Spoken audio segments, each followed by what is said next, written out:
बिस्मिल्लाहिर्रहमानिर्रहीम, अस्सलाम वालेकुम। मेरा नाम है वकास असगर। आज का हमारा टॉपिक है फिजिक्स के मोस्ट इंपॉर्टेंट और रिपीटेड एमसीक्यूज जो कि पैफ के अंडर जीडी पायलट है, जैसे कि पैफ के अंदर आ जाता है और टीसीसी पाक आर्मी के अंदर आ जाता है, और दीगर जो ब्रांचेस हैं उनमें जो रिपीटेडली फिजिक्स के एमसीक्यूज आए हैं वो यहाँ पर हम डिस्कस करेंगे। और अगर आपने फिजिक्स के एमसीक्यूज की प्रिपरेशन करनी है तो जो फर्स्ट ईयर और सेकेंड ईयर की जो 5 साल पहले पेपर होते हैं, जो कि मॉडल पेपर भी अवेलेबल है, A+ होते हैं स्कॉलर वालों के, हमदर्द वालों के, वहाँ पर आपने जो 2 टाइम 3 टाइम एमसीक्यूज आया होता है वो अगर प्रिपेयर कर ले तो उससे भी ये हो जाते हैं। अदरवाइज़ अगर आप मेरी क्लासेस ज्वाइन करना चाहते हैं तो वो भी कर सकते हैं, तो वो आपको डिटेल में सेंड कर दूंगा। सबसे पहले हम स्टार्ट करते हैं, जैसे कि when speed increases pressure decreases. ये बर्नौली क्वेश्चन है जिसमें बताया जाता है when the speed is high then the pressure is low, when the pressure is high then the speed is low. तो जो बॉल स्विंग होती है या जो आप स्पिन कह लें उसको, तो वो भी इसी रूल के तहत होती है, और जो एरोप्लेन फ्लाई करता है वो भी बर्नौली इक्वेशन के तहत ही करता है। तो आपने ये 2 एमसीक्यूज भी याद रखने हैं। उसके बाद ये आपके सामने एक अनाउंसमेंट है कि गूगल मीट पर जो है ना वो गूगल मीट ओरिजिनल जैसे होता है, इस पर आपकी रोज़ाना क्लासेस होती हैं, और मार्च से 22 मार्च से जो है ना पहला सेशन स्टार्ट है, तो 8:30 से लेकर 9:30 तक। लेकिन रमज़ान के अंदर टाइमिंग को चेंज कर दिया जाएगा जिस तरह कैंडिडेट जो है ना कंफर्टेबल फील करेंगे। उसके बाद उस क्लासेस में आपको वर्बल, नॉन वर्बल और एकेडमिक, इन तीनों की क्लासेस जो है ना 1 घंटा दी जाती हैं। साथ में क्लासेस के बाद नोट्स प्रोवाइड किए जाते हैं, और फिर आपका टेस्ट भी कंडक्ट होता है। 2500 जो है ना वो फ़ी है। अगर आपने ज्वाइन करना है तो आपको व्हाट्सएप का नंबर गिवन है, आप मुझसे रब्ता कर सकते हैं। साथ में PMA जो 152 लॉन्ग कोर्स है उसके लिए ये बहुत ज़्यादा फ़ायदेमंद है ये क्लासेस, क्योंकि उसमें PMA के काफ़ी ज़्यादा MCQs मैं करवाता हूँ।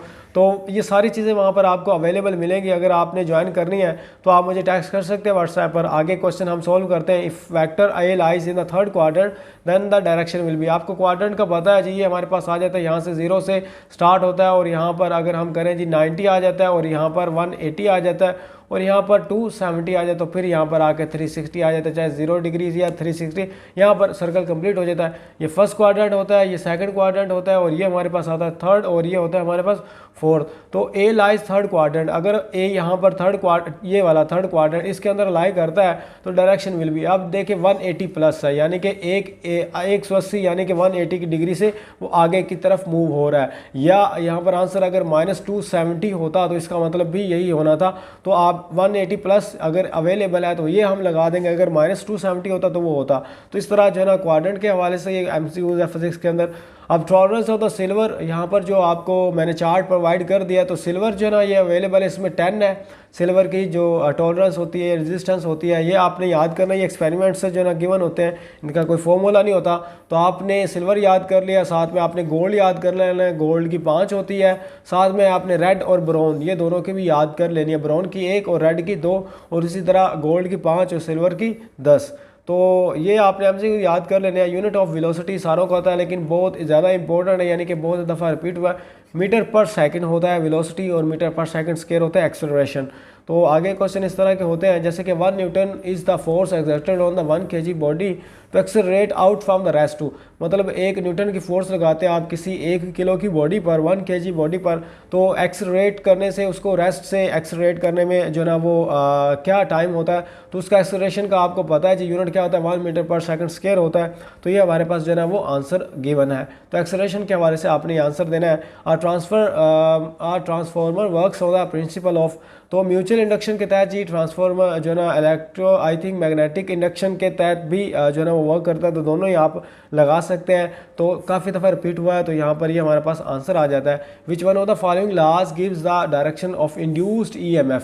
तो आपको पता है जी लेंज़ लॉ की ये डेफिनेशन है, जिसमें EMF को जो है ना वो इंड्यूस करता है। तो लेंज़ लॉ के मुताबिक इसको हम सॉल्व करते हैं। Which one has the same direction नहीं कह सकते हम, क्योंकि वेक्टर और स्केलर क्वान्टिटीज होती हैं, और ये फिजिकल क्वांटिटीज है जिसमें टार्क और एनर्जी वर्क, ये तीनों, वैसे तो हम वर्क और एनर्जी को एक ही गिनते हैं, तो ज़्यादातर जो टार्क और एनर्जी का होता है ये टार्क और वर्क का भी आ सकता है। तो इनकी डायमेंशन जो ना सेम होती है, काफ़ी दफ़ा रिपीट हो चुका है, और आपने इसको ध्यान से याद करना है। उसके बाद ही हम नेक्स्ट वन पे मूव ऑन करते हैं।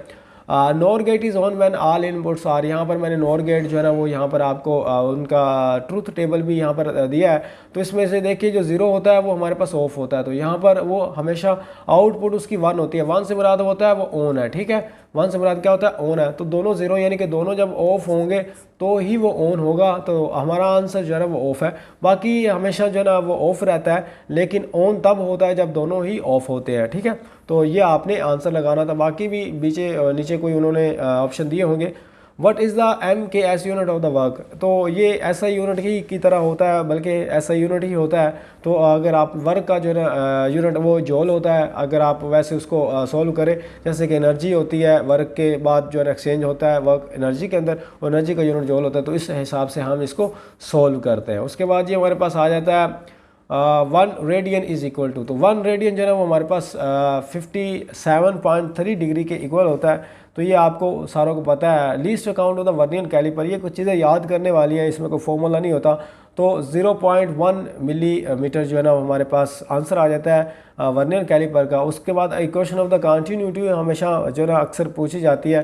तो इक्वेशन एंड कंटिन्यूटी का रो एरिया है, और उसके बाद वॉल्यूम है, और इसका कांस्टेंट है। आप या इस तरह भी लगा सकते हैं, एरिया वॉल्यूम A1 और V1, तो आप वेजल्स के हिसाब से या जो है ना कंटिन्यूटी को शो करने के लिए एरिया 2 और वॉल्यूम 2, तो ये इसका जो है ना वो हमारे पास आंसर बनता है। आगे जी हमारे पास least count of the vernier caliper, तो आई थिंक ये पहले हम सॉल्व कर चुके हैं, 0.1 मिलीमीटर। तो ये हमारे पास आंसर आया था। Constant of proportionality when V is directly related to I, तो आपको पता होगा ये कौन सा लॉ है जहाँ पर V is equal to IR होता है।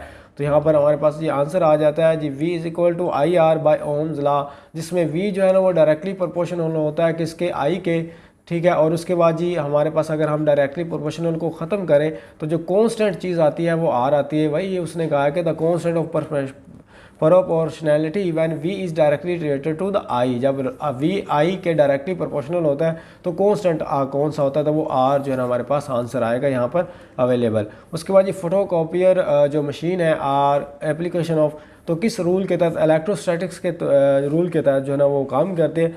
तो फिज़िक्स के इस तरह के एमसीक्यूज होंगे, आपने जो है ना इनको ध्यान से करना है। जैसे कि constant between current end voltage अभी हमने किया है ओम लॉ के मुताबिक, जिसमें हमारे पास जो है ना R आ जाता है, हमारे पास एक रेजिस्टेंस जैसे R के नाम से जो है ना वो हम डिनोट करते हैं। तो ये हमारे पास चंद एमसीक्यूज थे जो कि यहाँ पर मैंने आपको डिस्कस करके बताए हैं। तो फिज़िक्स के इसी तरह के क्वेश्चन आते हैं, आप first year and second year की जो मिलते हैं, या तो बुक के जो बैक साइड पे दिए जाते हैं, बैक साइड से मुराद ये कि जो चैप्टर वाइज एंड पर दिए होते हैं, तो वो भी आप याद कर लें, वो भी इंपॉर्टेंट है। और जो मॉडल पेपर वो है जो कि जो मार्केट वगैरह में अवेलेबल है, जिसमें A+ होता है स्कॉलर का, हमदर्द का, तो आप वो परचेज़ कर लें, किसी फ्रेंड से बारो कर लें। उसमें से जो 2 टाइम्स से ज़्यादा आए हुए हैं या 2 टाइम भी आए हुए हैं, तो उनको आप तकरीबन 2-3 दफ़ा पढ़ेंगे तो आपको याद हो जाएंगे। तो इससे आपके फ़िज़िक्स के जो एमसीक्यूज़ हैं वो काफ़ी हद तक जो है ना वो 80% इंशाल्लाह सॉल्व हो जाएंगे। और उसके बाद कुछ कॉन्सेप्चुअल बेस होते हैं, तो वो आप खुद कर लीजिएगा। और अगर कोई बात पूछने वाली पूछ सकते हैं। और अगर आपने जो है ना क्लासेस ज्वाइन करनी है, तो नंबर आपको मैंने गिवन था वहाँ पर, तो मुझे मैसेज कर सकते हैं, व्हाट्सअप कर सकते हैं, टेक्स्ट कर सकते हैं। कोई बात पूछने वाली है पूछ सकते हैं। मुझे दीजिए इजाज़त, अल्लाह हाफिज़।